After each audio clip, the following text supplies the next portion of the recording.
সহকর্মী অমিত হাসান। অমিত, জানাবেন বরিশালে পর্যটন দিবস উপলক্ষে কি কি আয়োজন রয়েছে?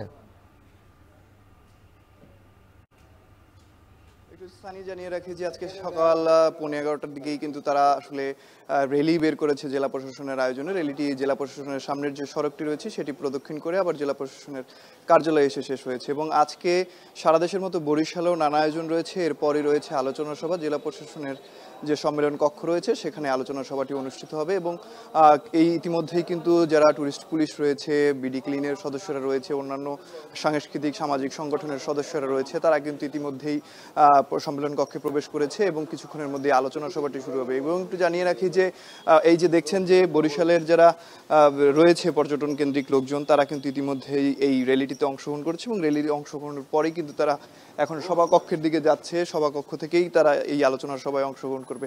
এবং একটু জানিয়ে রাখি যে বরিশালের বিভিন্ন ধরনের পর্যটন কেন্দ্র রয়েছে। পর্যটন কেন্দ্রগুলোকে সুন্দরভাবে সাজিয়ে রাখতে, সুন্দরভাবে ফুটিয়ে তুলতে এবং পর্যটকদের জন্য সুন্দরভাবে গোছানোর জন্য তারা কিন্তু প্রত্যয় ব্যক্ত করেছেন এবং তারা প্রত্যাশা করছেন যে বরিশালের যে পর্যটন কেন্দ্রগুলো রয়েছে সেগুলো খুব দ্রুত সময়ের মধ্যে সুন্দরভাবে সাজিয়ে পর্যটকদের আকর্ষণীয় করে তুলতে জেলা প্রশাসনের পক্ষ থেকে কাজ করা হচ্ছে। এছাড়া সংশ্লিষ্ট পর্যটন যারা কর্মকর্তা রয়েছেন তারাও কাজ করছেন, এমনটাই জানিয়েছেন যারা আয়োজকরা রয়েছেন তারা। এবং এই দিবসটি উপলক্ষে যে আয়োজন, এই আয়োজন প্রতিবারই হবে, আগামীতেও হবে এমনটাও প্রত্যাশা করেছেন তারা। এবং যারা যারা এই অংশগ্রহণ করেছে এই আয়োজনটিতে, তারা বলছেন যে বরিশালের যে পর্যটন কেন্দ্রগুলো রয়েছে সেগুলো আরো গোছানো দরকার। বরিশালের বিশেষ করে কুয়াকাটা রয়েছে, শাপলার বিল রয়েছে, দুর্গাসাগর রয়েছে, বিভিন্ন পর্যটন কেন্দ্র রয়েছে। সেই পর্যটন কেন্দ্রগুলোকে যদি সাজিয়ে তোলা যায় তাহলে এই বরিশালের যে পর্যটন শিল্প কিংবা পর্যটন নগরীতে পরিণত হবে, সেটি পর্যটকরা আরো আনন্দিত হবে, আরো খুশি হবে এই পর্যটন কেন্দ্রগুলোকে